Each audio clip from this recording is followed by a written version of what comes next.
परसों रिलीज हो रहा है दिनेश लाल यादव निरहुआ की नई मूवी बलमा बड़ा नादान 2 का ट्रेलर।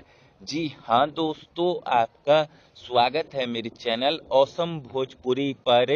वीडियो को पूरा देखिएगा। वीडियो पसंद आए तो वीडियो को लाइक और चैनल को सब्सक्राइब कीजिएगा। दोस्तों, 3-4 दिन पहले दिनेश लाल यादव निरहुआ की एक नई मूवी के फर्स्ट लुक को रिलीज किया गया था, जिस मूवी का नाम बलमा बड़ा नादान 2 है। दोस्तों, दिनेश लाल यादव निरहुआ के इस नई मूवी में दिनेश लाल यादव निरहुआ के साथ ऋचा दीक्षित ने हीरोइन के रूप में काम किया है। दोस्तों, निरहुआ की यह मूवी एक पारिवारिक मूवी होने वाली है, जिसमें कॉमेडी भरपूर होने वाली है।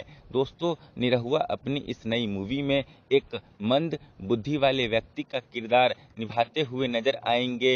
यूं बोले तो निरहुआ अपनी इस मूवी में एक ऐसे व्यक्ति का किरदार निभाते हुए नजर आएंगे जो कि दिमागी रूप से कमजोर होता है, ऐसा मुझे लग रहा है इस मूवी के इस पोस्टर को देखने के बाद। दोस्तों, निरहुआ के इस नई मूवी के ट्रेलर को 15 अगस्त यानी कि परसों सुबह में 11 बजे रिलीज किया जाएगा global music junction Bhojpuri YouTube channel पर। तो परसों सुबह में आप लोग निरहुआ के इस नई मूवी के ट्रेलर को खूब प्यार दीजिएगा global music junction Bhojpuri YouTube channel पर। धन्यवाद।